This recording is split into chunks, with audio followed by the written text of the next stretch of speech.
मुगल साम्राज्य, मुगल साम्राज्य के बारे में हम आप लोगों को कल समझा दिए थे, ठीक है, कि कौन कौन राजा आया, 6 गो इधर आया और उसके बाद में उधर कौ गो 13 गो, जिसमें इतिहास में सबसे ज्यादा आपको होगा 11 गो का चर्चा होती है और दो कुछ दिन के लिए दो बना था शासक, वह उसकी चर्चा कम होती है, ठीक है। तो हम पहला उसका क्या उठाए हुआ, 1 नंबर में उठा लिए किसका, बाबर के बारे में, ठीक है। मुगल साम्राज्य का संस्थापक कौन था हुआ, बाबर। तो बाबर को मुगल साम्राज्य के सबसे हेड अर्थात प्रथम किसको उठा लिए हम, बाबर को। तो बाबर के माने हुआ, बाबर को देखेंगे, बाबर को मुगल साम्राज्य का संस्थापक माना जाता है। क्या माना जाता है बुआ, मुगल साम्राज्य का यह संस्थापक था कौन, बाबर। और बाबर का शासन काल कितना से कितना तक का, 1530 तक था। कंसेप्ट क्लियर है बुआ। बाबर के जन्म जो हुआ था बुआ, बाबर का जो जन्म हुआ था वो फरगाना में हुआ था। कहाँ पे हुआ था बुआ, फरगाना में हुआ था 1483 ईस्वी में। उनका पिता का नाम क्या था बुआ, उमर शेख मिर्जा। उनके पिता का उमर शेख मिर्जा नाम था। उसके माता का नाम क्या था, कुतलुग निगार।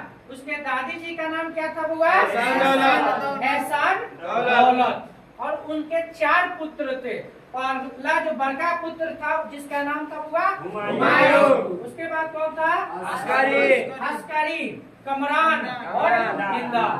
समझ में आया, या उसका क्या था, 4 गो पुत्र था, जिसमें सबसे बड़ा पुत्र कौन था, हुमायूं था, ठीक। अब नेक्स्ट देखेंगे बुआ, पिता के मृत्यु के बाद, पिता के मृत्यु के बाद यह दादी के सहयोग से, किसके सहयोग से, दादी के सहयोग से पिता के मृत्यु के बाद 12 वर्ष की आयु में फरगना के वह गद्दी पर क्या हो गया, बैठ गया। जब फरगना के यह गद्दी पर बैठा, कितने वर्ष था वह, 12 वर्ष का था। कितने वर्ष का था हुआ, 12 वर्ष का। फरगना की गद्दी पर कब बैठा हुआ, 1494 में। कब बैठा, 1494 ईस्वी में। और जब इसका राज अभिषेक हो रहा था तो इसमें सहयोग किसका था बुआ, इसके दादी का, एहसान दौलत का। किसका, एहसान दौलत का इसका सहयोग था। इसका क्या चीज के लिए, राज अभिषेक के लिए। राज अभिषेक समझते हो जी। राज अभिषेक जब किया जाता है तो इसमें सबसे अहम भूमिका किस कौन निभा रही थी, उसकी दादी, ठीक। और बहुआ इसने उपाधि पाई। हम दिल्ली सल्तनत में पढ़े होंगे, हम लोग दिल्ली सल्तनत में क्या पढ़े थे कि राजा को क्या कहा जाता था, सुल्तान कहा जाता था। लेकिन मुगल साम्राज्य में राजा को क्या कहा जाता था, बादशाह। तो सबसे पहले बादशाह किसको कहा गया हुआ, बाबर को। सबसे पहले उपाधि कौन लिया, बाबर ने ही बादशाह की उपाधि लिया। उसके बाद में सभी बादशाह कहलाने लगे, ठीक है। अर्थात कहने का मतलब है कि मुगल साम्राज्य में जितने भी शासक हुआ वह किसके लिए प्रसिद्ध हुए, बादशाह के नाम से जाने गए। जैसे दिल्ली सल्तनत में जितने भी शासक हुए, राजा हुए, वह सुल्तान के नाम से जाना गया। और मुगल साम्राज्य में किस नाम से जाना गया, बादशाह के नाम से जाना गया, ठीक। तो यह सबसे पहले उपाधि किसको मिली थी, बाबर को। और बाबर को अर्थात वह काफी दान देता था, इसलिए उसको कलंदर भी कहा गया है। क्या कहा जाता था बुआ, कलंदर भी कहा जाता था, क्योंकि दान देने के लिए वो प्रसिद्ध था, ठीक। और इसने बहुआ निर्माण किया था, क्या चीज, काबुली बाग मस्जिद का। किसका, काबुली बाग मस्जिद का वह क्या किया था, निर्माण किया था। कौन, बाबर। और बाबर ने स्वयं नवीन राजवंश का नींव डाला। वह कौन सा वंश था, जगदाई वंश, जगदाई वंश। इतना कंसेप्ट समझ में आया, तो कंसेप्ट क्लियर है जी। तो नेक्स्ट लिखो, देंगे बुआ, ध्यान देंगे। अभी जस्ट हम बाबर के बारे में जाने। अब बाबर भारत में एंट्री कैसे किया, ठीक है, कौन सा युद्ध लड़ा, अब उसके बारे में हम लोग जानेंगे, ध्यान देंगे। तो बहुआ भारत की ओर बढ़ा कौन, बाबर। बाबर भारत की ओर बढ़ा। ये शासन कब किया था बुआ? 1526 से 30 तक, ठीक है, ये शासन किया था। लेकिन ये भारत में एंट्री कब मारा हुआ? 1518 में। तो सबसे पहले वो भारत की ओर बढ़ा। तो फर्स्ट में हुआ कहाँ पे? 1518 से 19 में कब्जा किया। कहाँ पे? बाजौर और भीरा के किला पर। कहाँ पे? किला पर पहले क्या किया? वो कब्जा किया। फिर सेकेंड में हुआ दिसंबर 1519 को कहा पेशावर पर आक्रमण किया और उस पर क्या किया? अधिकार नहीं कर सका। क्या किया? पेशावर पर आक्रमण किया लेकिन उससे अधिकार पेशावर पर नहीं हुआ। फिर तीसरा बार में हुआ 1520 ईस्वी में बाजौर और भीरा पर क्या हुआ? आक्रमण किया और उसको क्या कर लिया? वो विजय हो गया। उस पर क्या हो गया बुआ? विजय हो गया और सियालकोट कर दिया। ठीक है। और चौथा बार में बुआ, अब देखो बुआ, यहाँ से कॉन्सेप्ट समझ में नहीं आया होगा। 1525 में पंजाब पर आक्रमण किया और दौलत खां लोधी को हरा दिया। तो आप तो कहिएगा कि सर दौलत खां तो उसी का था, उसी का सहयोग किया था। क्या किया था बुआ? सहयोग किया था। कौन? इब्राहिम लोधी का एक भाई था। ठीक है, क्या था? इब्राहिम लोधी का दौलत खां कौन था? भाई था। वो किसका मदद कर रहा था? बाबर का मदद कर रहा था। तो ये तो बाबर की पार्टी हो गया। तो इसको कैसे हरा दिया था? हाँ समझेंगे बुआ। जब है सब युद्ध जब किया था तो आलम खां को अर्थात उसके जो चाचा था उसको दीपालपुर दे दिया गया था। और ये वो दौलत खां जो तो उसका इब्राहिम लोधी का जो भाई था उसको क्या दिया गया था? जालंधर दे दिया गया था, सुल्तानपुर दे दिया गया था और कुछ अन्य क्षेत्र दिया गया था। किसको? दौलत खां लोधी को। ठीक, लेकिन दौलत खां लोधी उससे क्या था? असंतुष्ट था। क्या था हुआ? असंतुष्ट था, मतलब उसमें खुशी नहीं था उसको। किसको? दौलत खां लोधी को। तो दौलत खां जब उसमें संतुष्ट था तो यह क्या बाबर के प्रति षड्यंत्र करने लगा। क्या करने लगा बुआ? षड्यंत्र करने लगा। और ये क्या किया बुआ? दौलत खां लोधी ने आलम शाह को क्या कर दिया? और दीपापुर से क्या कर दिया? छीन लिया और इसको निकाल दिया। दीपापुर से क्या कर दिया? छीन लिया और इसको क्या कर दिया? निकाल दिया। अब ये क्या किया? आलम शाह बेचारा पहुंच गया बाबर के पास, अपना दुख दर्द सुनाने लगा कि हमको ऐसे ऐसे किया है, ऐसे ऐसे किया है। ठीक है, तब फिर बाबर ने क्या कर दिया? 1526 में फिर इस पर आक्रमण कर दिया। कहाँ पे था शासन? पंजाब पर। और पंजाब पर आक्रमण कर दिया, दौलत खां को हरा दिया। क्या कर दिया बुआ? दौलत खां को हरा दिया। कब हराया बुआ?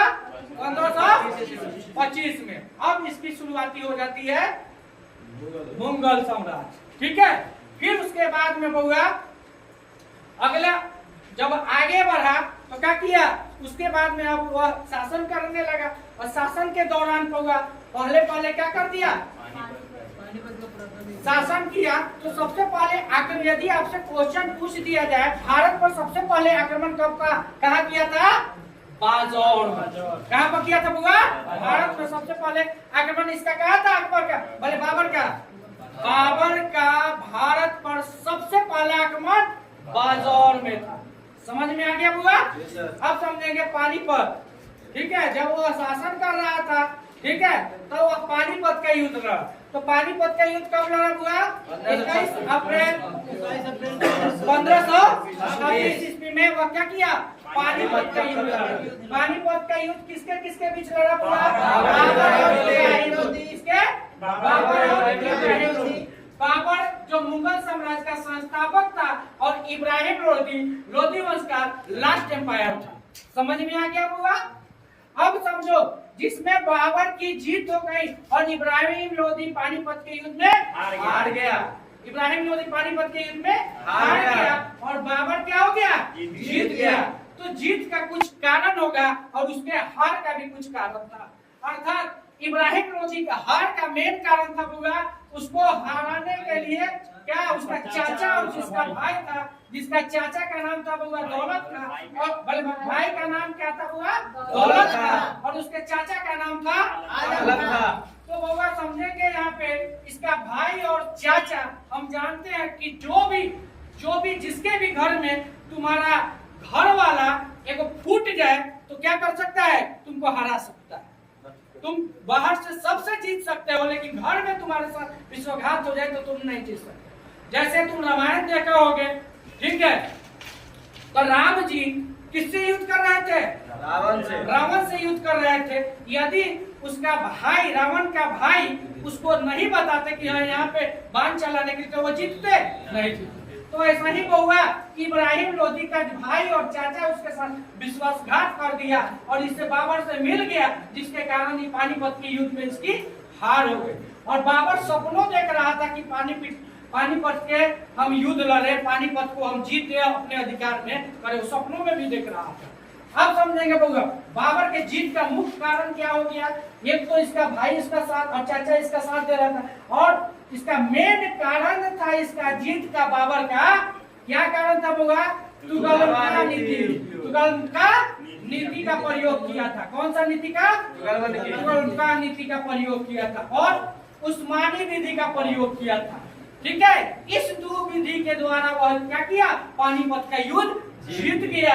अब समझेंगे बउआ, यह तुगलका नीति क्या है, पहले यह समझेंगे बउआ। ठीक है, यह जो ग्रहण किया था तुगलका, यह कहाँ से ग्रहण किया था? उज्जैनको से ग्रहण किया था। कहाँ से ग्रहण किया था? किससे सीखा था? उज्जैनको से सीखा था। अब समझेंगे तुगलका नीति सब क्या है। तो देखो बउआ, हम तुमको अभी सच समझाए हैं कि यहाँ पे दोनों सेना रहती थी, पैदल सेना, और पीछे से ही क्या कर लिया था? घोड़ा वाला, अर्थात घोड़ा वाला सैनिक को रखा था। यह आगे आगे लड़ रहा था और यह क्या कर रहा था? पीछे से घोड़ा रहता था, इसको एक बार रोक देता था। यही यह प्रयोग किया था। कौन? बाबर ने। और दूसरा प्रयोग क्या किया था सर? अब समझिए, यहाँ पे दूसरा प्रयोग क्या किया था? ये इसमें बउआ एगो है, देखो उस्मानी विधि क्या है, ठीक है, उस्मानी विधि का प्रयोग किया था। मतलब यह बीच में आगे आगे तो सेना चले और बीच में अगल और बगल में गाड़ी रखा था, और बीच में क्या था? उसका तोप था, उसी को लेकर चलता था। उसी को उस्मानी विधि कहते हैं। क्या कहते हैं बुआ? उस्मानी विधि कहते हैं। अब समझेंगे उस्मानी विधि में क्या है। तो तोप अर्थात तोपची, मतलब दो गोरा उसका तोपची था, तोप को चलाने वाला गोरा था, दो गोरा। एक गोरा का नाम था उस्ताद अली, एक का नाम था बुआ मुस्तफा। उस्मान अली और मुस्तफा। देखो तोपची कौन था?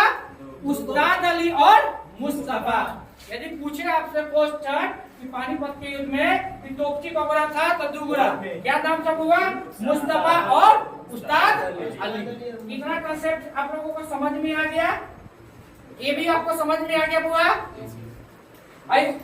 तो इसमें बुआ दो गाड़ी यहाँ रहता था और यहाँ पे क्या था? बीच में तोप को लुका दिया और इसी से यह क्या करता था? आगे बढ़ते जाता था और युद्ध लड़ते जाता था। यह इसका जीत का दूगो श्रेय किसको किसको जाता है बुआ?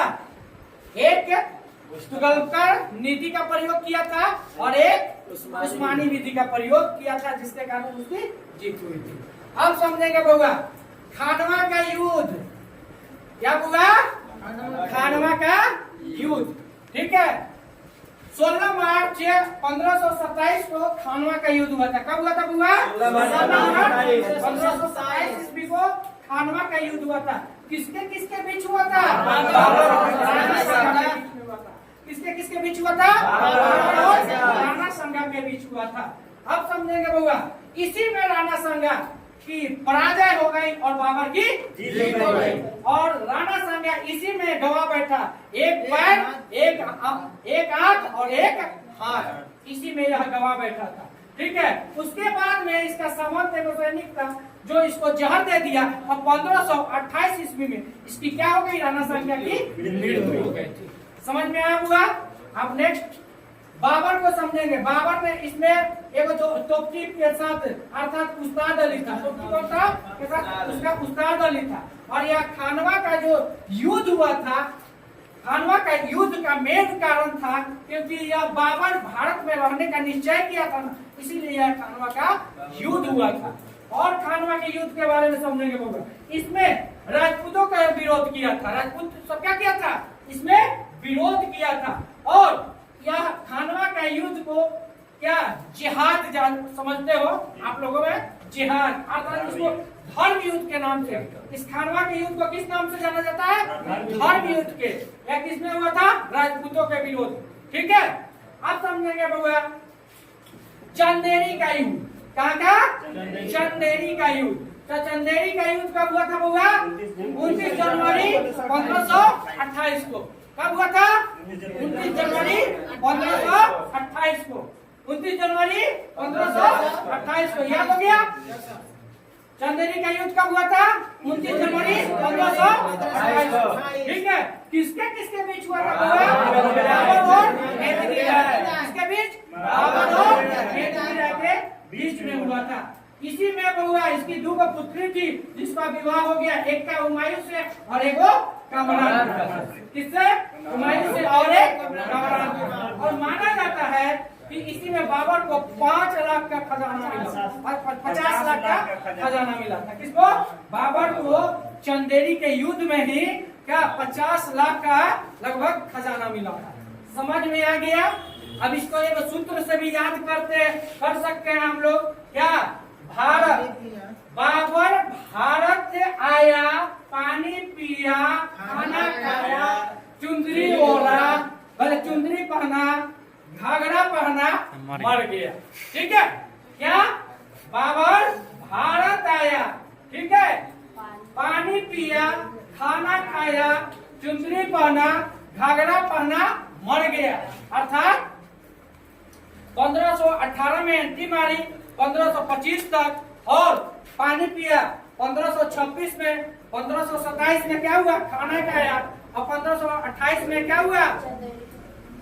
चुंदरी पहना, और 1529 में क्या हुआ? घाघरा पहना। उसके बाद में 1530 में उसकी मृत्यु हो गई। समझ में आया? अब लिखेंगे बउआ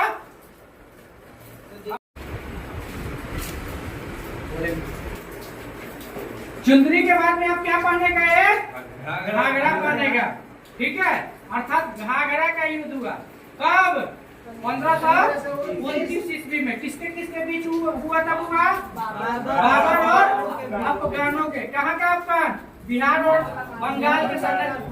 ठीक है, तो यह बाबर और अफगानों के बीच जब युद्ध हुआ 1529 में, घाघरा का कौन सा युद्ध? घाघरा का, जिसमें बाबर की जीत हो गई और अफगानों का क्या हो गया? हार हो गया। ठीक है, यह जो युद्ध लड़ा गया था घाघरा का युद्ध, यह नाव पर लड़ा गया था। किस पर लड़ा गया था पूरा? नाव पर लड़ा गया था। समझ में आ रहा है? और इसी युद्ध में इसका पुत्र हुमायूं बीमार हो गया था, जिसके कारण यह लाहौर जाना चाहता था, लेकिन कहाँ चला गया? यह आगरा चला गया। कंसेप्ट क्लियर है बउआ? अब समझेंगे। जब इसकी मृत्यु हुआ, इसकी मृत्यु 1530 में हुआ था। कब हुआ था बउआ? 1530 में इसकी मृत्यु हो गया था। कहाँ पे?